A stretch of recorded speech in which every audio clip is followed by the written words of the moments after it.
Today's training approach, what I call cardiosthenics, is one of the best ways to combine whole body strength training and aerobic exercise into one workout that maximizes fat loss while building muscle, that improves cardiovascular health and endurance, and boosts your mood.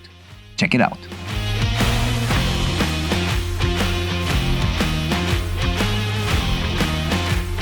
Hey there, welcome to Bodyweight Muscle, a channel that focuses on a calisthenics-based approach to fitness for the average busy person that wants to get and stay in shape while keeping things simple, practical, and effective. If you're new here, subscribe and let's dive right into today's topic.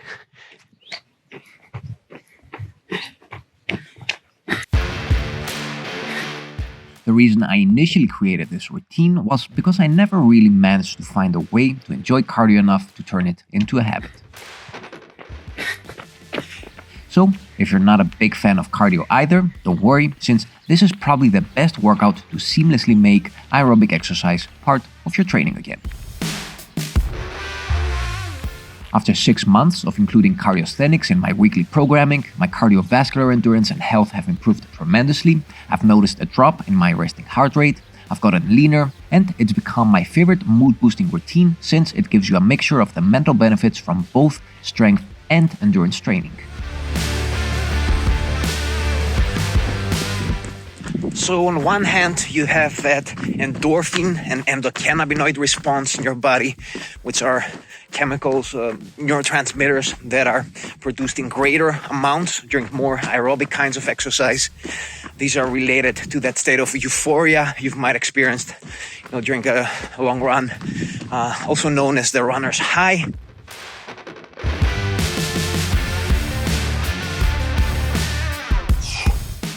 And on the other hand, you have the strength training aspect of this workout that elevates your morale by boosting your self-confidence and sense of self-efficacy, which is a fancy word for saying that it helps you gain greater faith in yourself.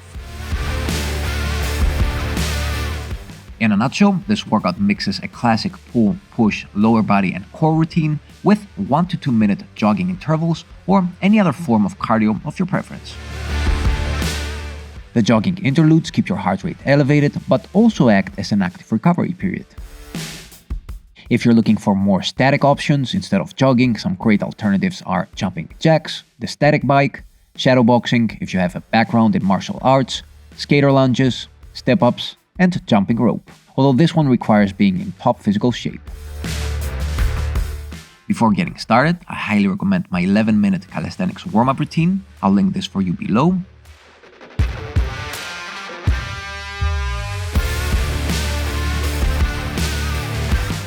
After warming up, we begin with a pull exercise, my choice today being pull-ups. You can do these band-assisted if you're a beginner.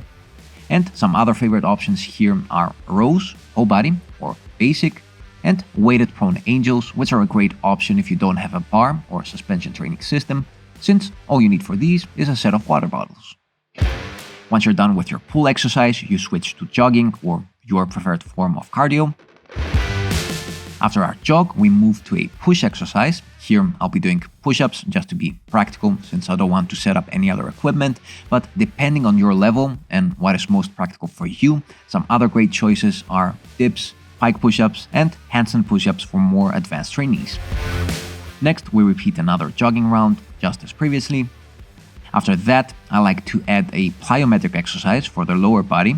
This will usually be vertical jumps, but some other great plyometric options are plyo burpees, jumping lunges, or squat jumps if you're more of a beginner, or if you prefer something more static to also catch your breath better, wall sits are a great option, either bilateral or single-legged for more advanced trainees. We move on again to a jogging round. Our fourth exercise is a core exercise. Those who follow me, you know I'm a big fan of the hollow body and any kind of variation of it, but you can also go for any kind of plank. A regular plank will do for beginners, or for more intermediate or advanced trainees, you can also do one-arm planks or one-arm and one-leg planks, all being excellent choices. Finally, we finish off round 1 with our jogging interval, and we start over again from the beginning with our pull exercise. There is no resting between rounds or exercises, since we want to keep our heart working for the aerobic aspect of this routine. After all, if you're pacing yourself, these cardio intervals should provide you with enough active recovery and shouldn't feel like they're exhausting you. In terms of training volume, if you're more of a high-frequency training kind of person, I recommend 2 to 3 rounds max of this routine. Or if you're more of a every other day training kind of person, so if you train about 3 times per week, I recommend 3 to 4 rounds. The previous format will make your workout 45 minutes to about an hour long, depending on how long your jogging intervals are, but if you want to keep this routine below 30 minutes, you can do that simply by supersetting exercises. I recommend supersetting completely different parts of the body in order to maximize recovery and performance. For example, you can start with your pull exercise followed by your lower body exercise, follow that with your jogging interval, and continue with a push and core superset, followed again by your last jogging interval. And if you want to make the workout more challenging for your upper body, you can superset your pull and push exercises and follow that with your lower body and core exercises. If this is your first time doing this routine, I don't recommend going over 30 to 60 seconds during your cardio intervals, and making sure you pace yourself, especially at the beginning, since a classic mistake almost everyone new to this does, including me when I first started designing it, is starting strong at the beginning when you're still rested and ending up feeling spent midway across the workout. Remember, this is not high-intensity interval training, and the jogging intervals are simply there to improve your cardiovascular capacity. This means that you want to keep your heart rate between a zone 2 and 3 tops, or in simple words, maintaining a pace during which you could easily chat with someone without running out of breath.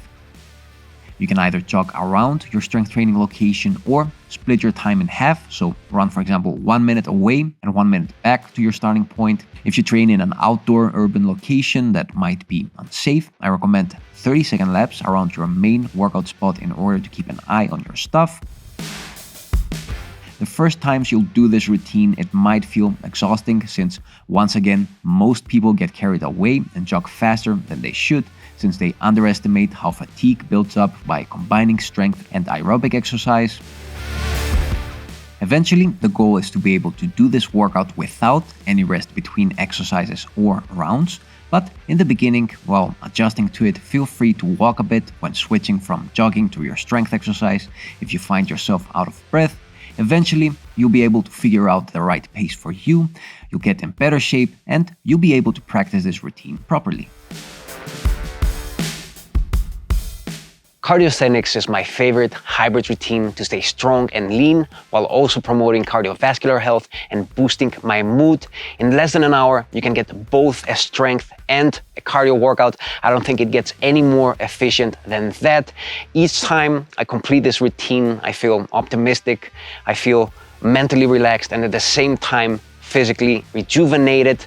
That was all for today. If you have any other questions, make sure you leave them below. I always do my best to respond to every single one of you, especially during the first 24 hours after releasing a video. If you're interested in personal coaching, you can always contact me. There's more information below. And until next time, keep on training.